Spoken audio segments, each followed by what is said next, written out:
전쟁이 길어질수록 가장 손해를 크게 보는 쪽은 어디인가요? 예, 당연히 단기적으로 보면 이거는 시간적으로 봐야 돼. 단기적으로 우크라이나가 가장 손해죠. 뭐 장기적으로도 손해긴 하죠.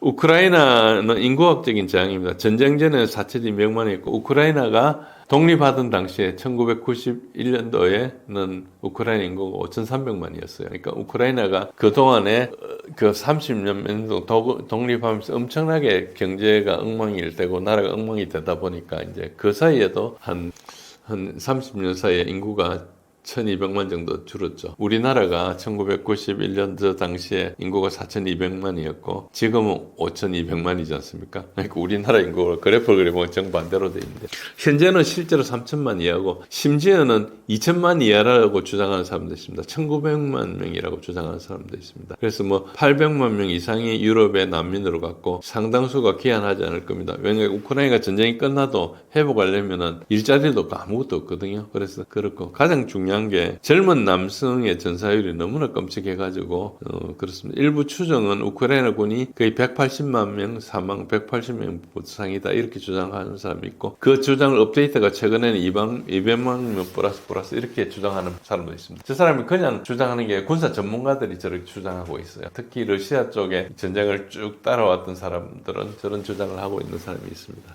경제적인 저항은 뭔가 이게 전쟁 전 대비 GDP가 30% 이상 감소했고 4년 동안 30% 감소한다는 것은 4년 동안 10% 20% 증가하는 데도 있잖아요. 그러니까 거꾸로 해도 반토막이 났다 볼 수 있죠. 산업도시인 마리우폴이나 바흐무트가 완전히 파괴됐고 재건 비용 4천억 불 이상이 추정되고 있고 이걸 누가 부담할 거냐 불투명합니다.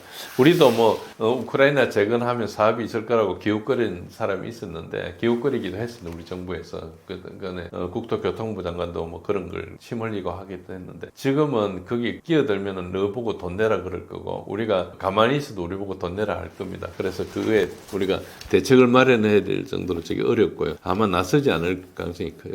저렇게 되려면 경제 회복을 하려면 한 세대 이상이 소요가 됩니다. 우리가 6.25 이후에 경제가 다시 살아나는 게 한 60년 때부터잖아요. 그러니까 열심히 했는데도 한 15년, 20년 걸렸어요. 뭐 여러 가지 그때 일본한테 돈도 받고 우리가 뭐 여러 가지 차관도 얻어 쓰고 미국에서 지원 원조도 해주고 했는데도 그랬어요. 그러니까 그 전쟁으로 완전히 가루가 되고 나면 상당히 회복하는데 어려운데 가장 어려운 게 뭔가니까 젊은 남성들이 없기 때문에 일할 사람이 없다는 겁니다. 그래서 저게 굉장히 단기적으로 우크라이나 어렵죠. 그 다음에 어려운 것은 중기적으로는 유럽이 어렵고 그 중에 독일이 가장 어렵습니다. 이 전쟁의 가장 큰 부수적 피해자 우리가 콜레테럴이라고 그러죠. 이 사람 이게 이제 독일이라고 볼 수 있습니다.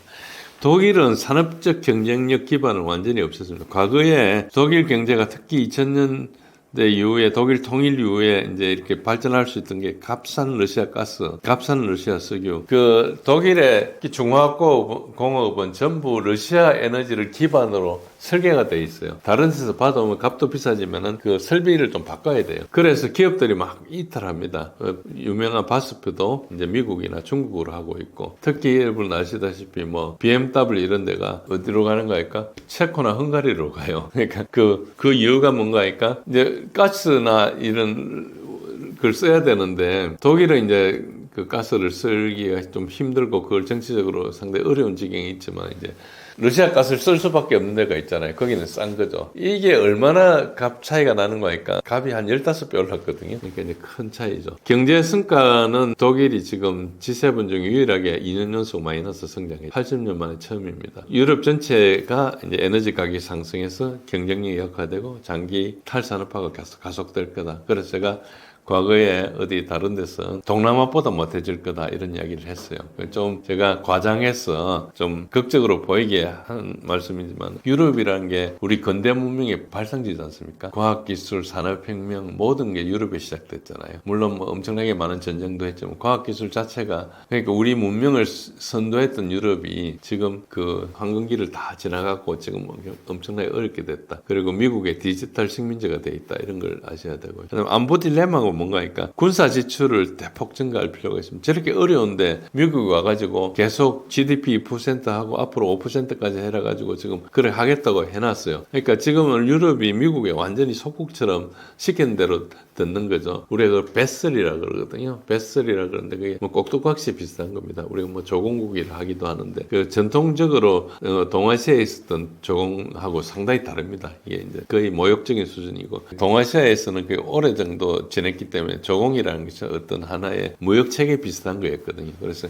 소위 말해서 황제국인 중국에 어느 정도 비임만 맞춰주면은 사실은 그 조공을 통해서 중국이 손해를 좀 많이 봤는데 황제 권위를 유지하기 위해서 이제 이렇게 했던 거고 개별 국가에 대해서 이해관계는 안 따졌어요. 중국 경제가 원체 크다 보니까 그런 측면이 있었는데 그거랑 유럽은 상당히 다르죠. 조그만 나라들이 모여가지고 이제 미국에 조공을 바치는 이런 식이 돼 있는 그런 걸로 볼 수 있죠. 그리고 이제 사회복지가 뭐 돈을 이제 군사비를 쓰려면 사회복지에서 이제 감소를 해야 되는데 이게 상당히 이제 어려운 지경에 있고요. 미국의 안보 의존도는 오히려 증가하고 있고 전략적 자율성은 약화되고 있죠. 그러니까 유럽은 경제적으로 힘들고 사회적으로도 힘들고 정치적으로도 힘들고 그리고 전략적 자율성이 없어서 유럽 사람들이 하는 거 보면은 미국에 대해놓고 아부하거나 뭐 이런 이야기밖에 안 합니다. 그래서 과거하고 완전히 달라졌습니다. 과거에는 좀 대들기도 하고 있었는데 지금은 그런 수준이 아닌 거죠. 예, 그리고 러시아도 비용을 지불합니다. 당연히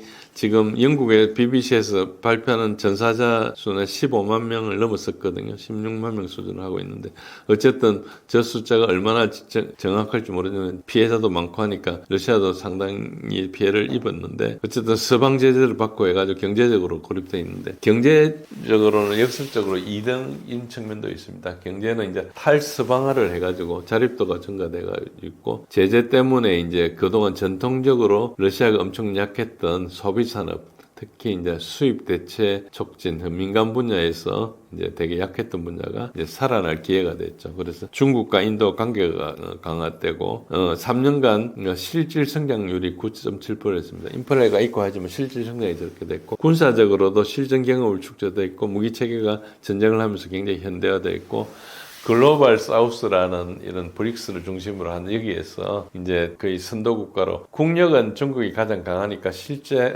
지위나 여러 가지 이득은 중국이 보고 있지만 러시아는 전쟁을 하면서도 저런 반서방의 어떤 첨단에 서 있다 이렇게 볼 수 있습니다. 그래서 서방의 위선을 폭로하고 있고 특히 사하라 이남 지방에 있는 사헬 지역의 그 유럽이나 미국의 어떤 그 영향권에 있었던 나라들이 대거 거기에서 탈출해가지고 러시아를 배경으로 하고 있고요.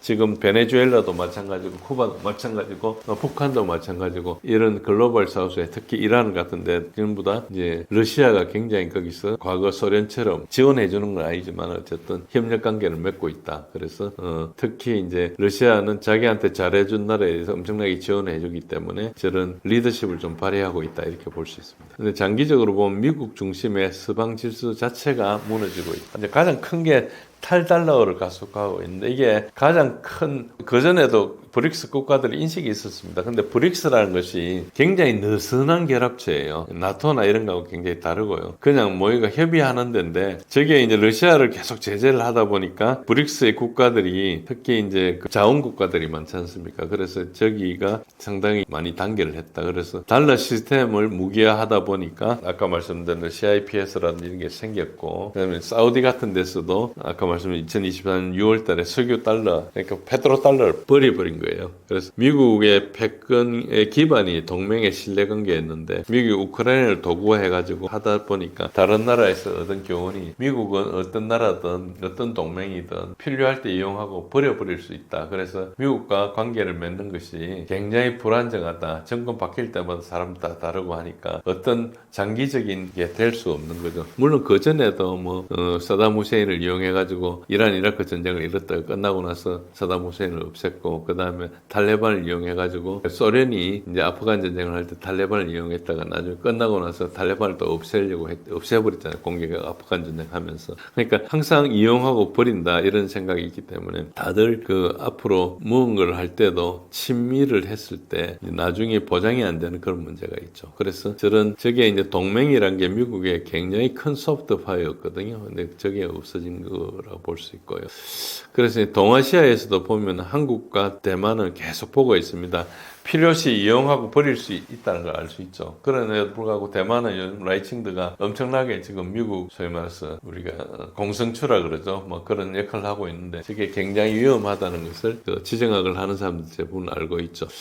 어쨌든 장기적으로 보면 미국 동맹 체제가 엄청 약하게 될 겁니다. 작년에 트럼프가 관세를 하면서 동맹들을 굉장히 많이 우려 먹었거든요. 그래서 지금은 미국 동맹으로 벌어지는 위험이 미국 동맹으로 얻어지는 이익보다 커지는 시점이 되지 않았나? 앞으로 더 커질 일만 남았지. 앞으로 동맹 때문에 이익관계가 발생하는 것보다 손해볼 일이 더 많아질 것 같아 하는 그런 짐작을 할 수 있는 그런 시점이 됐습니다. 즉 미국 중심의 서방 질서 자체가 흘러가고 있다 이렇게 보면 됩니다. 이게 이제 가장 큰 피해죠. 전쟁의 종착점은 외교적 타협인가요? 아니면 어느 한쪽이 감당할 수 없는 수준에 이를 때까지 지속되는 소모전인가요? 일단 전쟁의 종료 조건은 양측이 더 이상 군사적 수단으로 정치적 목표 달성이 불가하다 이렇게 돼 전쟁이 종료되지 않겠습니까?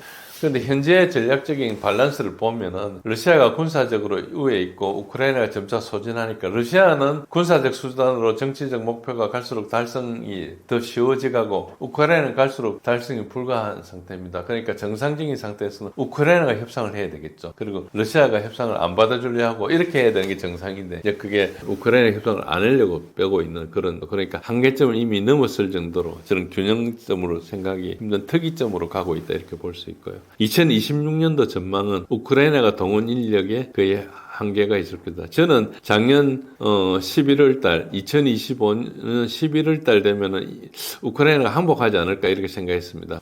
제가 나치 독일이 인원 손실하고 이렇게 우크라이나하고 그래프를 비교해 보니까 유사한 시점이 그때쯤 됐습니다. 물론 항복하고 안 하고는 우크라이나에 달려 있는 거니까. 그런데 이미 그때 분석했을 때 한계에 이미 그때 도달했습니다. 지금부터는 그야말로 우리 기름 탱크에 기름이 다 빠진 상태에서 지금 몇 킬로 더 갈 수 있는지 모르는 상태로 좀 가고 있는 그런 상태로 볼 수 있습니다. 그리고 서방에서 무기를 지원하겠다는 건데 이게 굉장히 제약이 존재합니다. 많고 줄 수도 없고 생산 능력도 없고 서방이 자기 무기고를 다 비웠기 때문에 이제 그걸 채워야 되기도 하고 저게 왜 중요한가 하니까 부대라는 것은 그 Table of Organization and Equipment TOE라 그럽니다. 그래서 우리가 보통 TO, TOE 뭐 이런 말을 쓰잖아요. 그러니까 부대라는 것은 인원과 장비가 있어야지 부대가 됩니다. 그러니까 인원이 없거나 장비가 없으면 부대가 안 되는 거죠. 그러니까 자기 군사력을 유지하려면 거기에 장비를 채워놔야 되죠. 안 그러면 비싼 돈 들여가지고 인력을 고용할 필요가 없지 않습니까? 무기가 생성될 때까지 다 복귀시켜야 되는 그게 정상인데 이제 저게 지금 서방에 보면은 자기 부대에 무기가 비어있는 그런 상태다 이렇게 보시면은 그 군사력이 겉으로는 뭐 10만 뭐 몇만 있을지 모르지만 실제로는 그렇게 되지 않죠. 그러니까 이제 군사력이란 것은 어떤 고정적인 게 아니고 거의 생물 같은 경우거든요. 장비를 가지고 훈련하고 교육하고 계속 사람은 계속 로테이션 하니까 새로 돌아와서 훈련시키고 이렇게 계속해서 유지시키는 우리 피가 돌면서 몸을 유지하듯이 그런 건데 장비가 없으면 그게 이제 뭐 훈련이나 이런 게 제대로 안 되는 거죠. 행정만 하는 거죠. 그러니까 저 군사력이 계속 약해지는 볼 수 있는 거죠. 그런 상태이기 때문에 서방도 더 이상 줄 수가 없는 거예요. 자기 채우기 굉장히 급하죠. 그 폴란드가 우리나라 무기를 받아가지고 저게 잘 되는 걸 보고 이제 유럽의 다른 나라들이 우리한테 계속 이제 주문을 하는데 그 이유 중에 하나가 뭔가요? 우리가 낫기가 굉장히 빠르거든요. 그러니까 지금 저런 공백을 빨리 줄일 수 있는 겁니다. 뭐 러시아가 쳐들어오고 이걸 떠나서 군을 유지하고 있는데 필수적인 게 없으니까 우크라이나 전쟁하면 다 줬는데 보충은 안 되고 있는데 뭐 유럽에서는 생산이 안 되니까 뭐 하면 앞으로 3년 후에 오고 이런데 우리는 6개월 만에 납품을 하고 하니까 이제 굉장히 그 한국을 다시 보게 되는 거죠. 그래서 뭐 값도 싸고 뭐 여러 가지 질도 좋고 그리고 낫기도 빠르고 하니까 이제 가듯이 지금 그걸 이해하시려면은 지금 군사력이 Table of Equipment and Organization TOE를 가지고 있어야 유지가 된다 이런 관점에서 보셔야 됩니다. 그러니까 여러분들이 뭐 국가대표 잔뜩 모인 뭐 축구대표하는데 축구공이 하나도 없다든지 운동장이 없다든지 이러면 이제 대표가 있으나 마나한 거죠. 그런 것처럼 그렇다 보시면 되고요. 트럼프 행정부 변수가 있습니다. 트럼프는 24시간 안에 전쟁을 종료하겠다 했는데 지금 28개 항부터 시작해서 20개 항까지 됐다가 지금 뭐 90% 95% 이야기하고 있는데 거기에 핵심은 뭔가니까 러시아는 이제 우크라이나가 나토 가입은 포기하거나 뭐 15년 동안 연기하거나 이런 얼버무리는 것이고 현재 접촉성 기준으로 영토를 동결하자는 주장입니다. 근데 이 러시아는 이걸 절대 받아들일 수 없는 게 러시아는 단순하게 정전을 원하는 게 아니고 우크라이나의 영구적 중립화와 비무장화를 추진하고 있거든요. 러시아는 분명히 이 입장을 이야기했습니다. 서방에서 안 들어주려고 하고 있을 뿐이죠. 러시아는 뭘 이야기했는가 하니까 우크라이나는 하나의 정세지 병이 아니다. 그러니까 유럽의 안보 구도 자체가 병이라는 거죠. 유럽이 계속 러시아 쪽으로 쳐들어오려고 하고 있는 그 구도에서는 아무것도 안 되기 때문에 이걸 없애겠다는 거고 우크라이나는 그 정세 중에 하나이기 때문에 뭐 오래 치료되든 안 되든 관계없다는 거예요. 병을 고치겠다는 거예요. 그러니까 러시아는 엄청나게 장기적으로 이야기하고 있고 유럽은 당장 지고 있고 급하니까 일단 멈추자는 거거든요. 그러니까 이 자체가 수렴 안 하는 거죠. 근데 유럽은 그 입장을 계속 이야기하고 있지만은 사실은 뭐 그게 주장이 안 된다는 거 알고 있어요. 그렇지만 여행이란 게 있지 않습니까? 하다가 푸틴이 죽을 수도 있고 뭐 어쨌든 지금 제가 그런 비유를 과거에 했는데 여러분이 사놓은 주식이 뭐 그 상장 폐지되는 것보다는 살아 있어가 관리 대상 종목이라도 있다가 언젠가 다시 살아날 기회가 있는 거랑 상장 폐지되고 회사를 접어버리는 거랑 다르잖아요. 접어버리면 자기 손실이 확정이 되지만은 뭔가 살아 있으면 그래도 희망이라도 있는 거죠. 그런 입장에 있다고 보시면 됩니다. 그러니까 전혀 유럽의 그 지도부에서 이야기하는 소리가 전혀 먹혀 들어가지 않고 헛소리를 계속하고 있는데 정치적으로 물러날 수가 없는 거예요. 그래서 이제 가능한 시나리오가 한 세 가지 볼 수 있는데 한국적 모델이 있습니다. 이건 유럽에서 계속 이야기하고 있는데 명확한 평화 조약 없이 사실상 정전을 하고 영토 분단을 고착하는 건데 지금 이제 러시아가 현재 실효적인 지배를 하는데 멈추자는 거죠. 그리고 나머지 우크라이나나 이런 데서는 서방 영향권에 잔류하고 나토 공식 가입은 못 하는데 이 지속 기간은 뭐 동결된 분쟁으로 해가지고 수년 또는 수십 년을 지속된다. 이걸 이야기하고 있는데 이걸 이제 유럽에서 바라고 있죠. 그렇지만 러시아가 동의해줄 가능성은 제로거든요. 그래서 저는 저걸 주장하고 있는 한 협상이 절대 안 된다고 그래서 전쟁으로 끝내려 할 거다 저렇게 보고 있습니다. 두 번째는 우크라이나가 완전히 붕괴되어 버린 겁니다. 서방 지원이 급감하는 것은 지금 트럼프가 고립주의를 하고 있고 유럽이 재정으로 아마 다음 돈은 못 만들 겁니다. 그 다음에 이제 러시아 공세가 강화되면 올해나 내년에는 완전히 붕괴돼 버릴 거다. 그래서 우크라이나가 붕괴가 되고 러시아가 이제 어디까지 가느냐, 드니프로까지 가느냐, 오데사까지 가느냐, 아마 오데사까지 먹을 가능성이 큽니다. 지금은 협상 자체가 붕괴됐기 때문에 유럽에서 프랑스하고 영국은 계속 오데사를 통해서 러시아를 견제하려고 하고 있거든요. 근데 오데사까지 갈 가능성이 되게 많다. 오데사까지 가면은 루마니아에 세우는 공군기지나 이런 것들도 사실상 거의 힘을 쓸 수가 없어요. 그런 측면이 있기 때문에 그럴 가능성이 있고 저는 저 붕괴 시나리오가 가장 많다고 생각하고 저는 저걸 협상보다 저게 빠를 거다 저렇게 이제 주장을 해왔습니다. 그리고 세 번째는 이제 외교적 타협인데 지금 진정한 외교적 해법 조건은 양측 모두 양보할 용의가 있어야 되거든요. 그런데 현실적으로는 러시아가 이기는 중이고 러시아는 뭐 20년도 할 수 있다는 거예요. 급하게 타협할 이유가 전혀 없죠. 그래서 뭐 시간 지나면 더 유리한데 지금 왜 하느냐. 예를 들어서 내가 농산물 생산해가지고 이제 출하 시기를 고르고 있는데 지금 내면 엄청나게 값이 싸고 나중에 다른 사람이 없을 때 내면은 값이 비싼데 그럼 시간만 기다리면 내가 보관만 잘하면 되는 거잖아요. 그런데 지금 같이 도매감에 넘길 이유가 없다는 그런 것이죠. 그래서 시간이 절대적으로 러시아한테 유리하고 우크라이나 서방은 영토 양보를 정치적으로 수용하기 어려워서 저렇게 하고 있는 거죠. 그러니까 그 우크라이나와 서방이 정치력이 전혀 없는 겁니다. 그렇다고 보면 되고요. 그래서 이제 이게 클라우즈비체가 뭐라 그러는가 전쟁은 다른 수단이 아닌 정치의 연속이라 그랬거든요. 그러니까 외교라는 것은 전쟁의 현실을 반영하는 건데 지금 전쟁의 현실을 반영할 수 없는 외교를 지금 이제 서방에서 내고 있는 거예요. 미국을 포함해서. 그러니까 저게 타협 가능성이 되게 낮죠. 그래서 다시 돌아가서 제가 1년 전부터 이야기했던 협상보다 종전이 크다. 그래서 저는 그 가능한 시나리오 우크라이나 붕괴로 보고 있습니다. 러시아가 무리하면서까지 전쟁을 계속하는 진짜 이유는 무엇인가요? 예, 러시아가 무리하면서라는 이야기가 서구 언론의 내러티브입니다. 그러니까 질문하신 의도는 알겠는데 질문에 제대로 답하려면 프레이밍을 재조정해야 됩니다. 그러니까 서구 언론에서 무리하면서까지 전쟁한다 이걸 계속 이야기하고 있거든요. 그게 뭔가 하니까 러시아가 비합리적인 행동을 전제하고 있습니다. 근데 이거는 사실상 맞지 않고요. 그리고 러시아의 선택이 충분히 합리적이라고 저는 생각합니다. 그래서 이제 이 중에서 세 가지 핵심 차원의 내용이 있는데 첫 번째가 러시아에게 실존적 안보 위협이다. 러시아가 우크라이나 멀쩡한 나라를 그냥 침략했다 이런 주장을 계속하고 있는데 전혀 그렇지 않습니다. 그러니까 요거를 이야기하면 이때 전쟁 자체가 성립되지 않는 그런 문제 때문에 그랬고요. 역사적 배경은 90년대 초에 나토가 약속한 게 있습니다. 1인치도 동진하지 않겠다 이 약속을 했어요. 이게 왜 생긴 약속인가 하니까 동구권이 붕괴하면서 제일 먼저 붕괴된 데가 어디입니까? 베를린 장벽이 무너졌지 않습니까? 그러면은 동독과 서독이 통일을 하려고 하고 있는데 그때 독일 사람들은 통일을 추진하고 있었죠. 근데 독일을 갈라놓은 게 누굽니까? 2차 대전 이후에 유엔이 갈라놓은 거예요. 러시아 그때 당시에 소련하고 미국이 전성국이니까 갈라놓은 거예요. 나머지 나라들은 그냥 연합국이라 해서 끼워준 거지 전쟁하고 관계없는 나라였거든요. 독일을 이긴 나라는 명목상으로 연합군인데 사실 러시아가 대부분 있고 뒤늦게 미국이 들어와서 이제 서부전선에 좀 이겼죠. 그런 상황이니까 이제 일본하고 이제 독일하고 이탈리아를 다 제압하고 난 다음에 이제 정전이 되고 나서 이제 시작하는데 제일 큰 문제가 독일을 갈라놨죠. 그리고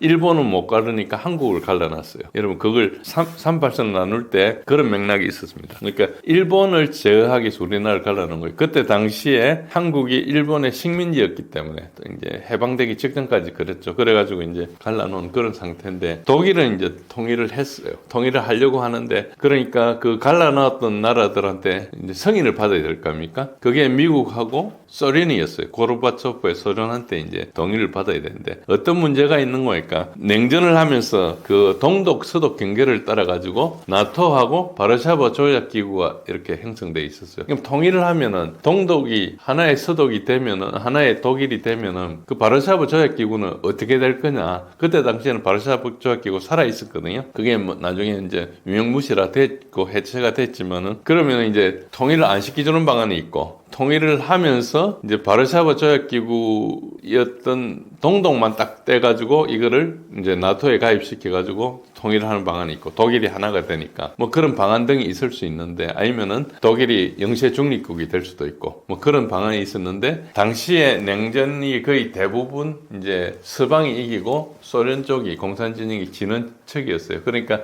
이쪽 힘이 없으니까 대략 받아주려고 고르바초프는 레이건하고 그때 당시부터 레이건 시절부터 사이가 좋았고 부시 대통령 시절에도 이제 친미 좀 경향이 좀 있었죠. 그러다 보니까 그래 어떻게 할래? 그러니까 이제 독일만 딱 떼가지고 이제 동독만 떼가지고 포함하고 말고 그러니까 나토 라인이 동독을 경계로 해서 그전 단계는 그러니까 바르샤바 조약 기구는 동독만 빼놓고는 아무것도 포함 안 시킨다. 요거를 약속을 했어요. 그 말이 나토를 1인치도 동진하지 않겠다. 독일만 포함하고 말겠다. 이거 약속을 한 거거든요. 그게 심각한 약속이죠. 근데 이거는 이제 다 기록에 남아있어요. 외교적으로 했던 이야기니까. 근데 이제 조약을 안 맺었잖아요. 조약을 안 맺었으니까 법적인 의무는 없는 거죠. 신사협정 비슷한 건데 그거를 이제 파기를 하고 90년대 러시아가 굉장히 힘들었잖아요. 그 힘이 없을 때 슬금슬금 동진을 시작해가지고 지금 나토가 엄청나게 확장이 됐어요. 근데 맨 마지막 남은 게 2008년도에 이제 부카레스트 나토 정상회담에서 우크라이나하고 조지아를 나토 가입을 시키려 했어요. 그때 가입을 시키려 했는데 하도 반대가 많아가지고 그냥 가입을 위해서 준비를 했다. 그래가지고 MAP라 그래요. Membership Action Plan이라 해가지고 각국이 가입하기 위해서 사전에 취해야 될 조치들을 그 계획을 만들어라. 이렇게 이제 된 거예요. 그러니까 시간만 지나면 가입되는 그런 상황이었죠. 그래서 그때 이제 2007년도부터 푸틴이 엄청 반대하고 그럼에도 불구하고 2008년도에 그게 이제 결정이 나고 이제 나토 가입을 향해서 가고 있었어요. 그러니까 나토가 가입되면 이제 우크라이나하고 조지아가 가입되면 어떻게 되는 걸까? 러시아의 전 영역이 나토에 의해서 쌓이는 거예요. 유럽 지역은. 그러니까 이제 나토라는 게 반 러시아에 되는 거죠. 나토를 왜 그렇게 동진시키겠어요? 우크라이나를 왜 포함시키겠어요? 우크라이나에 미국의 미사일을 갖다 놓으려는 것이거든요. 그래서 이렇게 되면은 모스크바가 500km밖에 안 되고 적대적 군사 동맹에 전략 자산을 배치하는 거기 때문에 러시아는 생존의 위협을 느낄 수밖에 없죠. 이걸 어떻게 인식하면 되는 거니까 쿠바 미사일 위기 때 미국의 위협과 본질적으로 동일합니다. 그 미국의 뭐 뉴욕이나 워싱턴은 저 500km보다 훨씬 더 떨어져 있어요. 굉장히 먼데도 그런 문제가 있었죠. 저런 이야기들이 저 쿠바 미사일 위기도 엄밀하게는 터키의 그 핵미사일을 갖다 놓았기 때문이거든요, 미국에서. 그래서 이제 결국은 터키 걸 철수하는 식으로 해가지고 같이 이제 소련 미사일도 철수하고 그렇게 해결됐습니다. 그 다음에 러시아가 역사적으로 보면은 계속 유럽에서 침략을 당할 때 나폴레옹도 그렇고 히틀러도 그렇고 우크라이나를 통해서 들어왔어요. 그러니까 거기가 평평합니다. 그러니까 그렇기 때문에 저기가 막을 방법이 별로 없어요. 우크라이나 그리고 이제 벨라루스 이쪽으로 이제 들어오면 그렇게 되는 거죠. 어쨌든 그런 측면이 있고요. 그럼 이제 전략적 공간 확보인데 그래서 이제 지금 전쟁을 하기 때문에 이제 왜 전쟁을 계속하냐 할 때 러시아의 이유 중에 하나는 이제 굉장히 많은 분석가들이 이걸 간과하고 있어요. 러시아의 군사 교리는 전략적 중심을 기반으로 하고 있습니다. 러시아는 영토가 굉장히 넓기 때문에 그 적들을 그 경계에서 전투를 하는 게 아니고 끌어들여서 전투를 하거든요. 그래서 이제 끌어들이다 보면은 소위 말해 병참선이 굉장히 길어지지 않습니까? 그러면은 그걸 유지하기 위해서 엄청나게 비용이 드니까 이제 그렇게 해서 하는 것이죠. 그래서 나폴레옹 전쟁이나 2차 대전 때 프랑스나 독일이 침공했을 때 광대한 영토를 이용해가 중심 방어를 했어요. 그러니까 러시아는 저게 생존을 위해서 저렇게 하는 거예요. 그러니까 미국 같은 데는 막 들어가서 막 공격을 하는 입장이지만 러시아는 기본적으로 방어를 하고 들어와서 끌어들여서 이제 그야말로 섬멸시키는 작전을 하고 있죠. 거의 우리나라의 과거 전쟁 개념하고 굉장히 비슷합니다. 그렇게 보시면 되고요. 그래서 이제 우크라이나 동부 4개 주하고 크림반도가 영토 수준이 아니고 전략적 완충지대로 보고 있는 거죠. 그래서 저거를 이제 양보할 수 없다. 그런 측면이 하나 있고요. 그리고 세 번째는 현재 러시아가 전쟁에서 이기고 있습니다. 서구 언론에서는 그거를 인정을 하지 않고 있는데 전선의 현실은 굉장히 명확합니다. 그걸 자꾸 전선을 얼마 이동하지 않고 있다는데 러시아는 전선을 이동하는 게 아니고 유생 역량 경미를 해서 적의 군사력을 없애는 거예요. 그래서 기본적으로 2022년 겨울 이후에 한 번도 우크라이나가 러시아한테 이긴 적 없어요. 그러니까 우크라이나가 러시아한테 이겼다 할 수 있는 전투는 언젠가니까 2023년 9월부터 수로비킨 라인이라 해서 러시아가 이렇게 지금의 영토 한 2배 정도를 먹었어요. 하르키프나 뭐 그 헤르손까지도 자포로지아도 그렇고 많이 그러니까 먹었었는데 이렇게 하는 것은 장기적으로 유지 불가능하다 해가지고 다 철수를 해버렸어요. 가능한 한 철수를 하고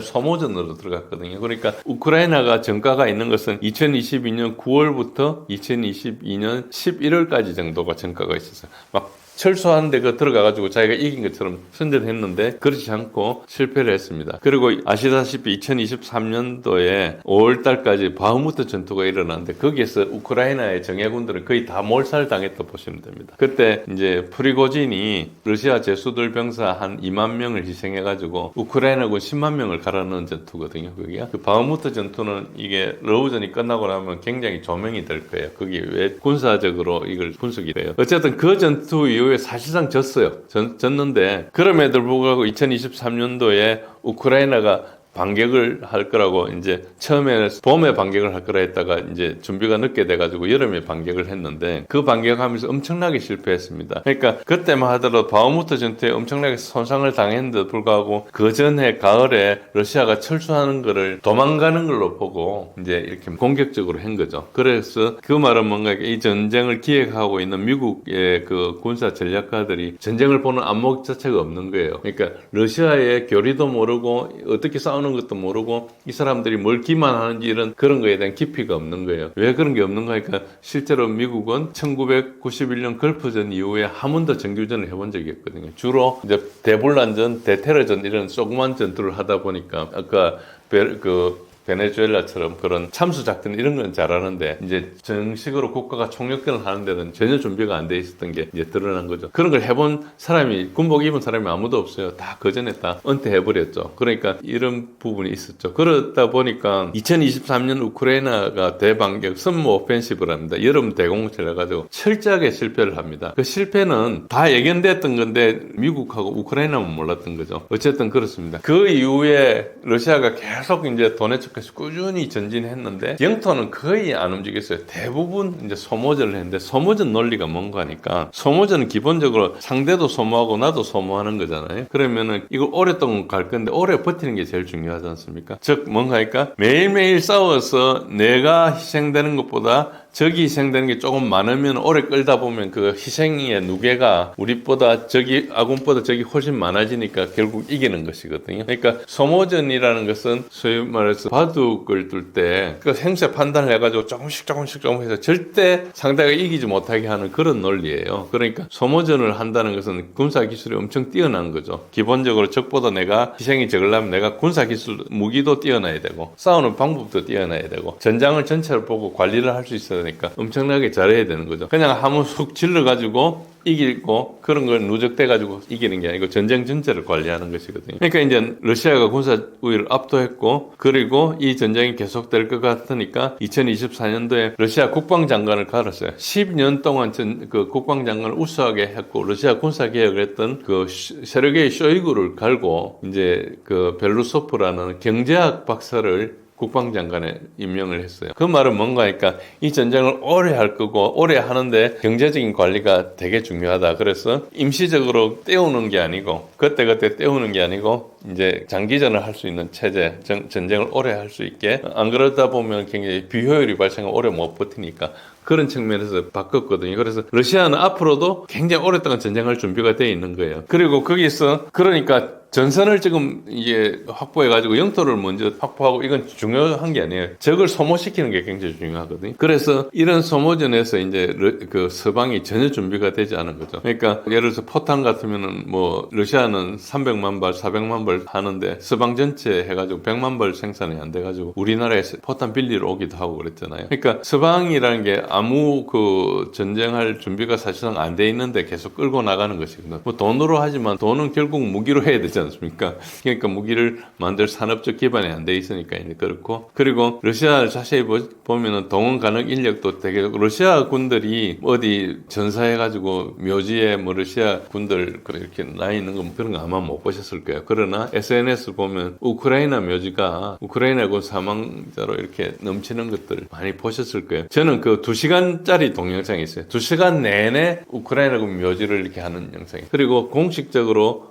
러시아가 발표한 것은 우크라이나군의 사상자가 150만 명이라 그러는데 비공식적으로 사람들이 주장하는 바는 180만 명 사망, 180만 명 부상 이렇게 주장해서 그것도 지난 여름 이야기입니다. 그러니까 지금은 훨씬 많아지겠죠. 그러니까 우크라이나가 거의 멸종되다시피 했어요. 그런 상태가 되기 때문에 어쨌든 이 전투가 계속되면 계속될수록 이제 서방은 이제 더 이상 이제 지금 경제력도 없어요. 트럼프가 돈을 안 주겠다 그러니까 이제 유럽에서 그걸 전쟁 비용을 댈라 하다가 지금 안 되지 않습니까? 그 러시아 외환 보유고를 그걸 이제 뺏으려 했는데 그것도 실패하고 그러니까 이제 그걸 채권을 발행하려고 그랬어요. 900억 불 채권을 발행하려고 했는데 900억 불 채권 발행이 안 될 겁니다. 누가 그 채권을 사주겠어요? 그러면 이제 그거 발행하려면 금리가 올라가겠죠. 그럼 금리 올라가면 유럽 전체가 경제가 붕괴된. 그러니까 지금 유럽은 거의 아무것도 할 수 없는 상태인데 지금 말로만 우기고 있는데 기본적으로 뭔가 하니까 뭔가 러시아하고 전쟁을 시작하는 거예요. 전쟁을 시작하면 미국이 결국 도와준다는 거죠. 1차 대전도 그랬고 2차 대전도 그랬으니까. 그러니까 그런 좀 말도 안 되는 논리로 하고 있는데 그런 식으로 볼 수 있습니다. 그래서 현재 지금 협상안이 오고 있는데 뭐 여러 가지 협상안이 있는데 뭐 영토 동결하는 부분부터 시작해가지고 우크라이나 나토 가입을 유예하고 뭐 여러 가지 협상안 20개도 있고 28개도 있고 뭐 얼마 전에 트럼프하고 젤렌스키가 만나가지고 이야기했는데 90%가 됐다 95% 됐다 그냥 자기네들끼리 하는 헛소리고요. 아무 소용이 없는 겁니다. 러시아는 2022년 초에 전쟁을 하면서 이스탄불에서 우크라이나 맺을 뻔했던 협정이 있어요. 사인까지 했는데 이제 파기행 이스탄불 커뮤니케라고 인터넷에 쳐보시면 이스탄불 커뮤니케 하면 다 나옵니다. 거기에 있었던 입장보다 지금 훨씬 못한 걸 가지고 이야기하고 있어요. 그러니까 이거는 협상을 하겠다는 것보다 협상을 협상을 핑계로 러시아를 계속 이제 어째 보면 도발하는 거 비슷한 건데, 기본적으로 이게 엄청나게 러시아가 이미 이제 그 지난 4년간 비용을 지불했기 때문에 중도에 멈춘다는 것은 러시아 입장에서는 희생이 무의미하다는 거죠. 러시아가 계속 희생을 하고 우크라이나가 이길 상황 같으면 멈출 수도 있겠지만, 혹은 더 이상 진도가 안 나가겠다 이러면 멈출 수도 있겠죠. 그렇지만 러시아는 시간만 지나면 다 이긴다고 생각하고 있거든요. 그러니까 이제 푸틴이 아무리 정치적으로 하려 해도 내부적으로 이때까지 희생이 뭐냐, 이제 앞으로 100년 동안 200년 동안 우크라이나가 도발하는 일이 없어야 되겠다 이런 생각이 국내 여론이 있기 때문에 그걸 이제 받아들일 수밖에 없죠. 그리고 러시아 입장에서는 지금 서방에서 이야기하고 있는 협상안들이 거의 말도 안 되는 걸 이야기하고 있습니다. 그러면 러시아 입장에서 쟤네들 시간을 끌려고 하는구나, 뭔가 어쩌다가 내가 죽기를 바라고 이러는구나 이렇게 생각할 수 있겠죠. 그리고 이제 전략적으로 보면은 우크라이나 군사력이 완전히 무력화되고 영구적으로 중립화를 보장을 받거나 이때까지 전쟁을 계속할 가능성이 굉장히 높다. 그래서 제가 이걸 처음부터 협상보다 종전이 빠를 거다. 그러니까 전장에서 끝나지 협상으로 안 난다, 그런 뜻이었어요. 그게 제가 지난 1년 전부터 그 이야기를 했거든요. 근데 지금 이제 그게 그때보다 훨씬 현실화돼 가고 있죠. 특히 이제 여기서 중요한 게 뭔가 하니까, 며칠 전에 젤렌스키하고 트럼프가 이제 말하려고 해서 회담을 하고 그다음에 기자회견을 하고 이렇게 할 때, 그때 이제 우크라이나에서 러시아한테 러시아 푸틴 관저, 그러니까 발다이에 있는 푸틴 관저에 이제 드론을 쏘았어요. 드론을 총 91개의 드론을 쏘는데 그 중에 49개인가가 이제 41개인가 49개인가가 그걸로 갔습니다. 어쨌든 그런데 그게 이제 그 장거리 드론을 쏘고 할 때는 CIA의 도움이 없으면 안 되거든요. 미국의 위성 정보를 가지고 모든 걸 조정해 줘야 되는 건데 우크라이나는 그 능력이 없어요. 그런 걸 능력이 없어서. 그런데 그것에 대해서 이제 러시아가 뭐 어떤 전략을 썼는 거니까 맨 먼저 이제 쏘았다 이런 이야기만 했습니다. 우크라이나가 쏘았다. 그래서 미국이 도와준 것 같아. 뭐 이런 이야기를 하고 기다리니까 그렇지 않다고 막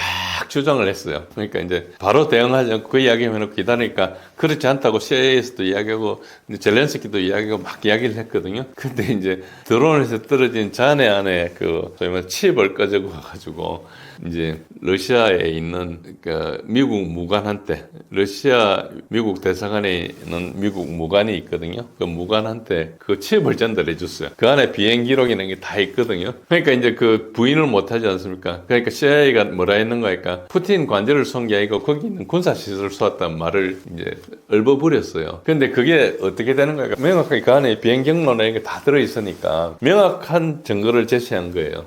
그러니까 어떻게 되는 거니까 협상을 하면서 이제 나를 쏘았다는 거 아닙니까? 그걸 트럼프가 승인 안 해줬을 리가 없죠. 그럼 승인 안 받고 했다는 것은 트럼프가 CIA를 통제하지 못한다는 이야기니까 바보 꼭두각시라 볼 수 있고, 미국을 움직이는 사람 트럼프가 아니고 딴 걸 이야기하는 것인데 지금 트럼프가 그런 식으로 이야기를 하고 있어요. 그러니까 이 입장이 어떻게 되는 거니까 지난번에 이스라엘 이란 전쟁을 할 때 이란 사람들하고 협상을 하고 있었지 않습니까? 그 협상을 하려고 모여있는데 거기다 때렸거든요. 그리고 그 전에 이스라엘의 그 하마스하고도 협상하면서 공격했어요. 그러니까 트럼프는 협상하고 있으면서 그걸 공격하는 거가 되는 거죠. 트럼프가 지금 부인을 했어요. 공식적으로 자기는 몰랐다는 식으로 하는데 그게 몰랐다는 게 좀 말이 안 되죠. 트럼프 같이 대통령이 막강하게 권한을 휘두른 사람이 없는데 CIA가 그 통제도 안 되면은 미국이란 건 콩가루 집안이란 것밖에 이야기 안 되거든요. 이거는 이제 그 소위 말해서 바지 사장 하나 세워놓고 멋대로 하는 바이든 시절보다 지금 더 못한다는 거 이야기 아닙니까? 맨날 모여가지고 뭐 다른 나라 때리고 뭐 이런 걸 하면서 CIA가 베네수엘라 가가지고 저런 작전을 해라는 걸 말 듣고 푸틴한테 쏘는 것은 말을 안 듣고 이렇게 할 리가 없잖아요. 그러니까 당연히 모든 사람은 트럼프가 알고 때렸다고 생각하거든요. 러시아는 아직까지 미국하고 어떤 협상 관계를 단절하지는 않았어요. 그러나 지금 심각한 문제가 뭔가 하니까 이거 빠져나갈 수 없는 입장에 있는 거죠. 그러니까 협상을 하면서 쏘았다는 거기 때문에 앞으로 어떤 이야기가 되든 들어주지 않을 가능성이 많죠. 그러니까 지금 뭐 20개 아니고 28개 아니고 이런 거 다 헛소리가 되는 거고 다 원점으로 들어갔어요. 그래서 협상이 시작되려면은 굉장히 오랜 시간이 걸릴 거다. 아마 뭐 협상이 안 될지도 몰라요. 그러니까 협상은 공식적으로 열려 있지만은 지금 저 부분을 뭐 언론 플레이는 할 수 있지만은 푸틴한테 바른 소리를 해야 되잖아요. 그러니까 지금 시청자 여러분이 누구랑 협상하는데 뒤통수에서 누굴 쏘았다. 그러면은 그게 받아들일 수 있겠습니까? 그러니까 이제 그 문제가 걸린 거예요. 그걸 언론에서 희석하고 별짓을 다 해도 그거를 이제 먼저 CIA가 부인하게 한 다음에 그다음 증거를 줬기 때문에 이때까지 한 말이 다 거짓말이라는 게 들켰죠. 이제 그런 문제가 있어요. 그러니까 이 문제를 그렇게 보시면 앞으로 협상이 과거보다 훨씬 더 어려워진다는 걸 알 수 있죠. 그래서 뭐 거의 대부분 양보해야 될 거다. 협상을 성공하려면 그렇게 볼 수도 있습니다. 막대한 인적, 물적 피해를 감수하면서 우크라이나는 왜 전쟁을 멈추지 못하고 있나요? 우크라이나의 자율성이 제한돼 있다. 이걸 보시면 돼요. 우크라이나가 무슨 독립국가고 민주국가고 자기가 소위 말해서 그 나라를 보존하기 위해서 러시아랑 뭐 그야말로 의로운 전쟁을 한다. 이렇게 보시면은 전쟁을 완전히 잘못 보시는 겁니다. 이거는 철저히 이제 우크라이나의 국민들의 이익을 무시하고 네오나치 집단에 의해서 자행되는 것이거든요. 그래서 젤렌스키라는 것은 그 네오나치 집단에 의해서 조정되다가 자기가 거기 네오나치 주인공이 돼 있는 거와 비슷한 걸로 보시고, 이 전쟁의 핵심적인 사항은 과거에 이제 영국이 시작하고 미국이 거기에 중간에 끼어들어가지고 그 영국의 숙주 노릇을 하다가 정권이 바뀌어서 이제 더 이상 하지 않게 되니까 이제 소위 말해서 영국에서 이걸 유럽을 움직여가지고 하려고 하는데 이제 지금 난감한 입장에 돼 있는 거죠. 그러니까 트럼프는 유럽을 극도로 혐오하고 있으니까 이제 여기에 빠져드는 건데, 문제는 뭔가 할까? 과거에 미국과 유럽이 힘을 합쳐가지고 미국을 우크라이나를 지원하던 그 대리전에서 미국이 빠지니까 사실상 유럽이 할 수 있는 게 별로 없는 거예요. 그래서 돈이라도 대주려고 하고 있고, 만약에 유럽에서 돈만 주면 미국 무기를 팔겠다 이까지는 해놨는데, 뭐 그게 잘 되면 좋지만 유럽에 돈이 없지 않습니까? 그리고 이제 소위 말해서 이거를 끌고 나갈 수가 없는 입장에 있다 이렇게 되고, 그러니까 지금 우크라이나를 움직이는 것은 뭔가, 그러니까 영국과 소위 말해 미국에 있는 글로벌리스트들이 이제 움직이죠. 미국을 대표했던 사람들은 정치권에서는 과거에 돌아가셨죠. 그 존 맥케인이라는 사람, 거의 전쟁광이라 할 수 있는 사람이죠.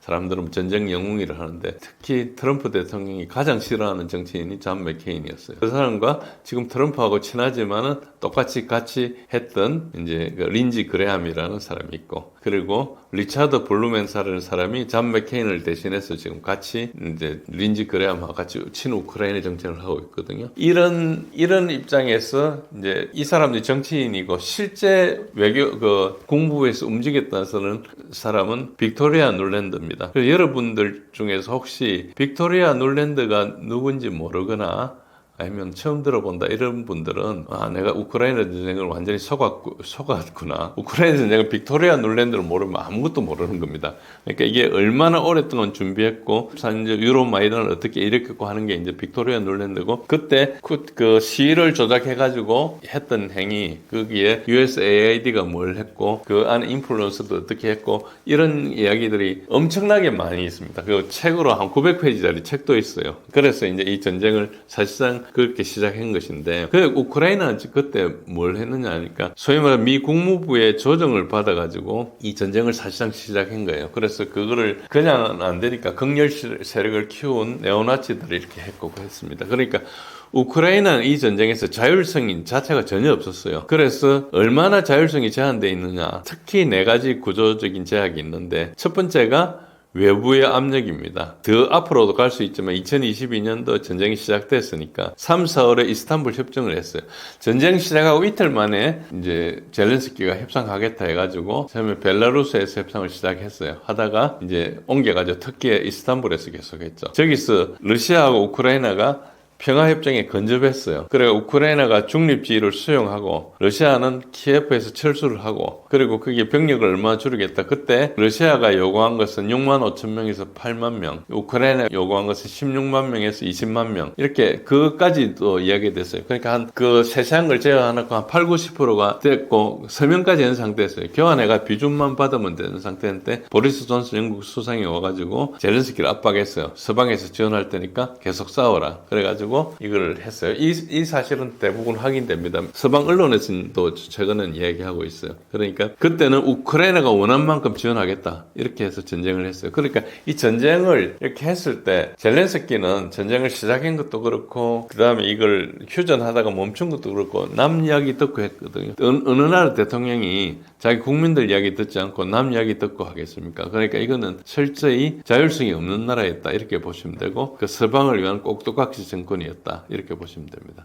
두 번째는 우크라이나 내부에 아까 말씀드린 대로 정치가 복잡한데 극우 민족주의 세력이 있습니다. 이 젤렌스키 정부에서 가장 영향을 미친 사람은 아조프 연대 등의 극우 민병대입니다. 2014년도 유로마이단이 일어나면서 거기에 행동대장을 했던 사람이 드미트로 야로시입니다. 여러분들 드미트로 야로시를 모르면은 이것도 제일 이해할 수 없어요. 빅토리아 놀랜드가 수적으로 부리는 사람인데 그 유로마이단 쿠데타를 실질적으로 했던 행동대장이었어요. 그래서 거기서 여러 가지 이제 그 폭력 행위가 일어났는데 여기서 이렇게 했고 그 다음에 젤렌스키가 2019년도에 대통령에 당선됐는데 드미트로 야르시가 일간지 언론에 대고 뭐라 했는 거니까 대통령이 젤렌스키가 우크라이나를 배신하면은 정치 생명뿐만 아니고 생물학적 생명도 위험하다. 방코바 거리에 목을 달아놓겠다. 그걸 일간신문에 드미트로 야르시가 이야기했어요. 그러니까 이 지금 젤렌스키라는 사람이 국내에서는 아무것도 아닌 거예요. 한 2% 3% 지지를 받는 극우 이 네오나치들 우크라이나 사람 다 싫어합니다. 이 사람들 원체 폭력적이니까.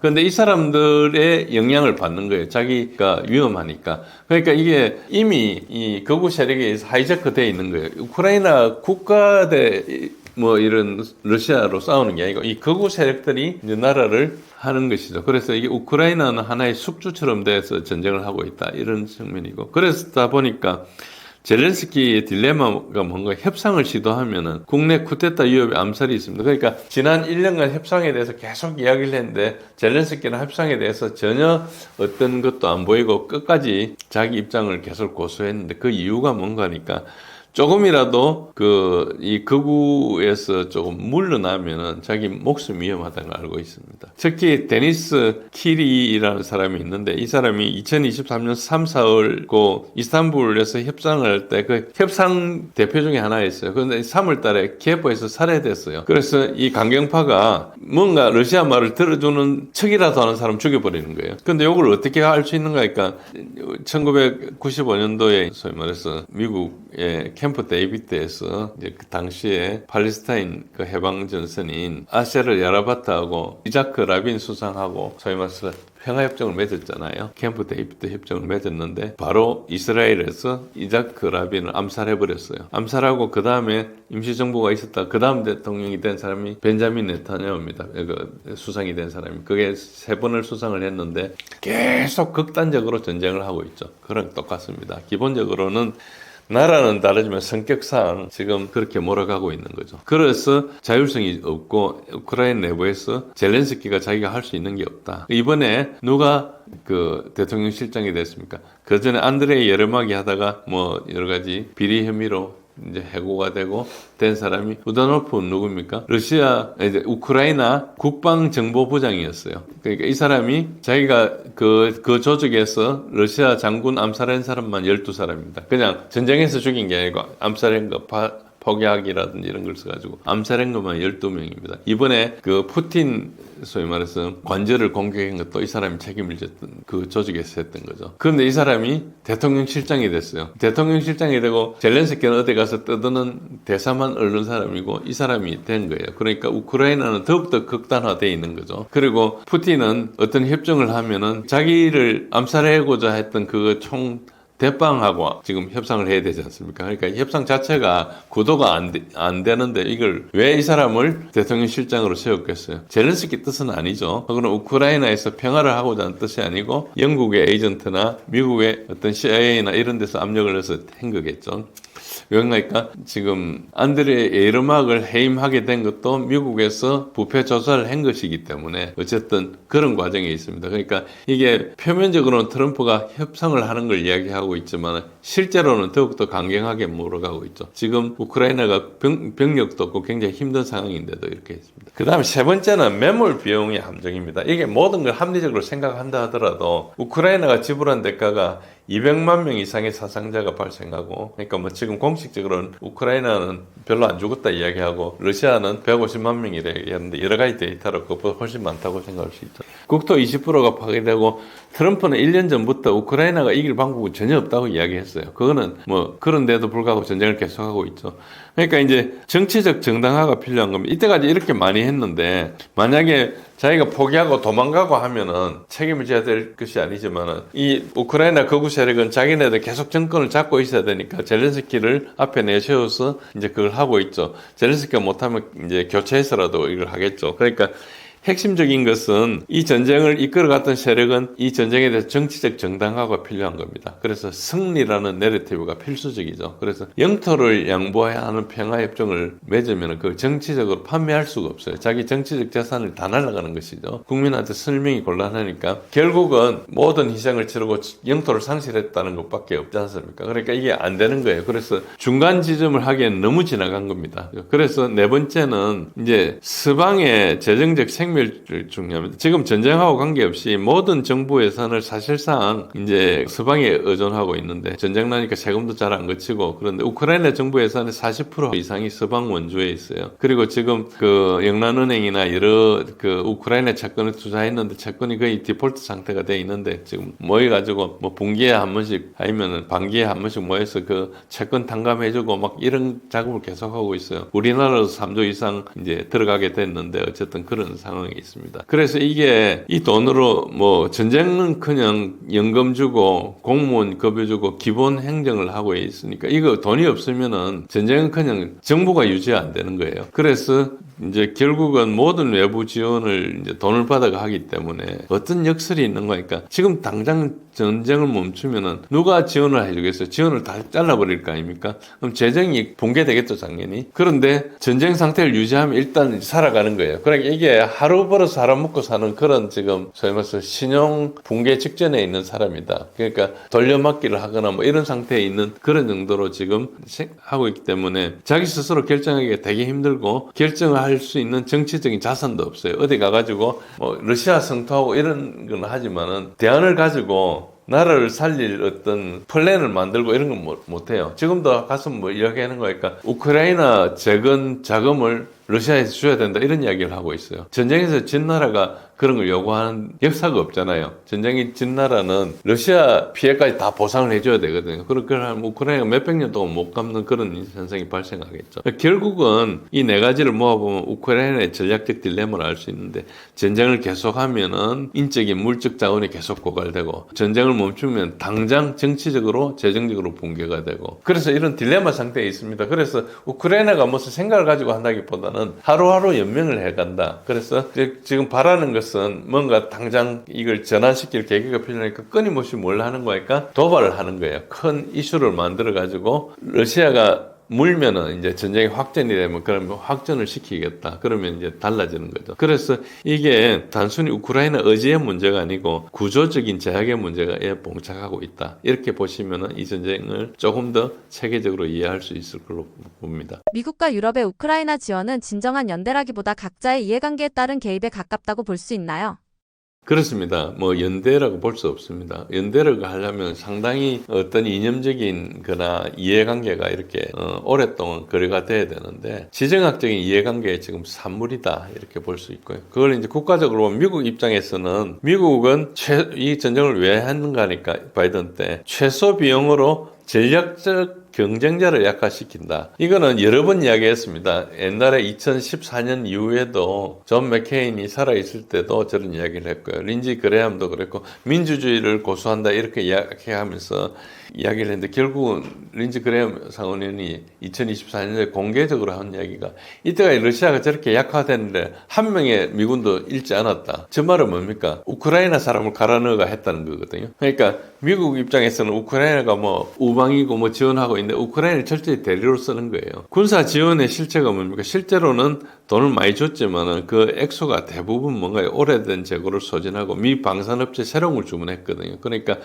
이거를 분석한 뭐 여러 가지 분석이 있지만 랜드 코퍼레이션에서 했던 걸 보면은 미국 방산 기업이 엄청난 수익을 거두고 있다. 결국은 우크라이나 푼 돈 주고 미국은 잘하고 있는 거죠. 그래서 미국 입장에서는 또 유럽과 러시아를 그동안에 경제적으로 유대 관계를 분리해 버렸어요. 여러분 아시다시피 노드 스트림을 폭발했죠. 2022년 9월에. 그런데 사실은 이 폭발된 독일에서도 이걸 조사를 안 했어요. 자기 자산이 독일 예산을 들어가 한 거 아닙니까? 독일로 오는 파이프라인인데. 근데 이거는 이제 미국의 시모 허시라는 사람이 이제 조사를 보도했어요. 이게 미국이 한 거라고 이렇게 했는데, 이제 언론에서는 그걸 전파하지 않았죠. 그러니까 한 사람이 하고 말한 걸로 이렇게 됐는데, 시모 허시는 굉장히 지금 나이가 들어가지고 좀 영민성이 떨어지지만 과거에 굵직굵직한 사건을 많이 터뜨리는 굉장히 신뢰 있는 사람이었습니다. 어쨌든 저 사람이 저걸 조사해가지고 발표를 하면서 독일과 러시아 간의 에너지 의존을 영구 단절하겠다.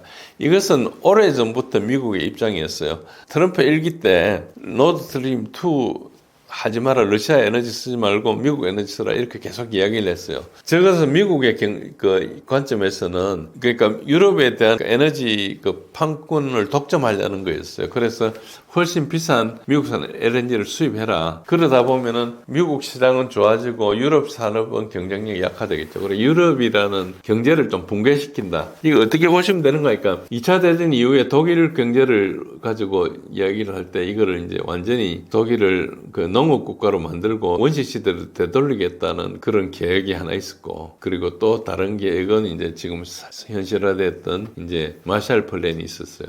경제를 부흥시켜 준 거죠. 두 개가 있었는데 처음 실현되지 않았던 그런 안으로 가는 겁니다. 독일 자체를 무너뜨려야 된다, 이렇게 생각하는 거죠. 왜냐하면 유럽이 미국한테 계속 달려들었거든요. 핵심적으로는 소위 말해서 이제 우리가 에어버스라는 항공 민항기도 보잉이라는 전통적인 미국의 그에 도전을 해가지고 지금은 보잉보다 신뢰성이 높아졌죠. 특히 이제 이라크전에 대해서 독일과 프랑스 그때 되게 반대했었어요. 그러니까 자기 말을 안 듣는다고 생각한 거죠. 그래서 그때부터 유럽을 미국에서는 계속 약화시키기 시작했어요. 그 큰 맥락은 아직도 있습니다. 그래서 그런데 유럽은 또 미국의 경제에 의존하면서 유럽 시장은 또 개방을 안 했어요. 그래서 굉장히 그 비관세 장벽을 많이 만들어 놔가지고 미국을 좀 화나게 했죠. 그런 측면이 좀 있습니다. 그리고 여기 이런 노력에서 핵심 국가가 이제 독일, 프랑스인데 가장 피해를 많이 본 데는 독일입니다. 독일은 가장 잘못한 게 뭔가니까 녹색당이 상당히 연정해서 이제 오랫동안 기여를 하면서 이 사람들이 원전을 다 없애버렸어요. 그러다 보니까 지금같이 에너지 불안이 발생하니까 이제 대응이 별로 없는 거죠. 프랑스는 원전이 많이 있는데. 그러니까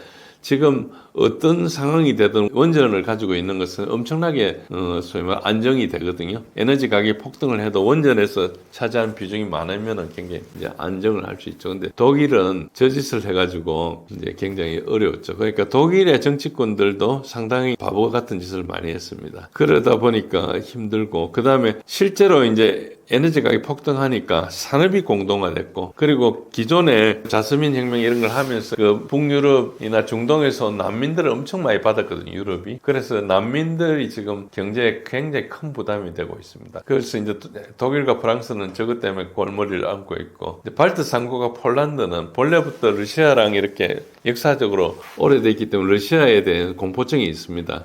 그래서 이제 우크라이나 전쟁이 발생하니까 이게 이제 러시아의 약화 기회를 보고 나토의 군비 지출이 증가하고 미국에서 무기를 대량 구매하고 이렇게 하다 보니까 미국과 전략적 이해관계가 일치하게 됐는데, 이게 이제 장기적으로 버틸 수 없는 그런 문제가 있죠. 이 세 번째, 영국을 보면 영국은 가장 노골적입니다. 이 전쟁에 가장 핵심적으로 추구한 사람도 영국인데, 역사적으로 영국은 유럽 대국의 지배적인 강국이 출현을 하면 이 섬나라의 영국이 힘을 못 쓰게 돼요. 그리고 영국이 수백 년 동안 대영 제국이라는 걸 운영하면서 2차 대전 끝나기 전까지만 해도 여러 군데 식민지를 운영하면서 이제 소위 말 해가 지지 않는 나라가 됐는데, 어쨌든 그 러시아하고 독일이 협력을 하면은 대륙에 엄청나게 강국이 되지 않습니까? 이건 영국한테 악몽이 되는 거죠. 그리고 영국이 또 정치적으로 엄청나게 바보짓인 브렉시트를 했어요. 어쨌든 뭐 그 영국의 정치인들은 지금 거의 혼란무중의 상태에 있는데, 어쨌든 저 브렉시트를 하고 나니까 독일과 러시아를 분리하는 게 엄청 중요해졌죠. 그러니까 영국이 할 수 있는 건 미국의 이제 자기네들이 미국을 숙주로 생각하고 있으니까, 그러니까 미국을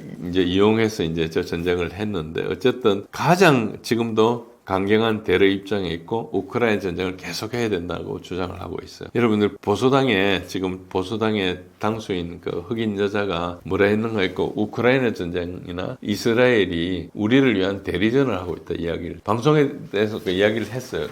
논의를 하다가 그러니까 이제 그게 영국 정치인들은 실제로 다 저렇게 생각하고 있다는 것이 이제 공표가 됐는데 어쨌든 영국이 여기서 굉장히 중요하다 이런 걸 아셔야 되고 그래서 실제 만약에 진정하게 연대를 했다 하면은 2022년도 평화협상을 지원했어야 되죠. 그런데 실제로는 안 했고 미국의 전임 국방장관 로이드 오스틴이 공개적으로 이 전쟁의 목표는 러시아를 약화시키는 거다 이야기를 했어요. 그래서 이런 이야기들을 언론 이야기를 그냥 언론에서 압도적으로 많이 하는 이야기를 듣지 말고 이런 거 쪼가리를 모아보면은 저 같은 결론을 낼 수 있고요. 실제 우크라이나 사람들은 엄청나게 필요하고 있습니다. 전쟁을 4년 동안 할 수 있는 나라가 어디가 있겠습니까?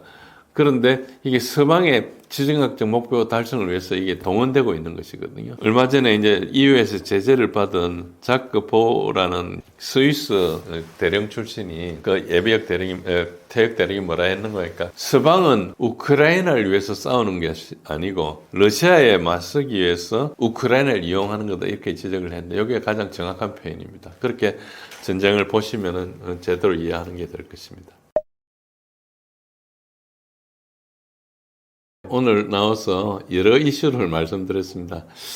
저는 이제 군사력 분야에 이제 전문을 하고 있고 특히 러시아 우크라이나전을 열심히 보고 있습니다. 오늘은 뭐 러시아 우크라이나전에서 많은 말씀 못 드렸는데 제가 러시아 우크라이나전에 대해서도 업데이트를 하고 계속 있습니다. 그래서 제가 운영하고 있는 신제1의 군사력 이해하기라는 블로그에 오시면은 제가 올리는 글들을 볼 수 있고 하셔서 제가 소통도 하고 혹시 궁금한 거 있으시면 질문하시면 제가 그쪽에 대해서 조사도 하고 연구도 하고 하겠습니다. 오늘 들어주셔서 감사합니다.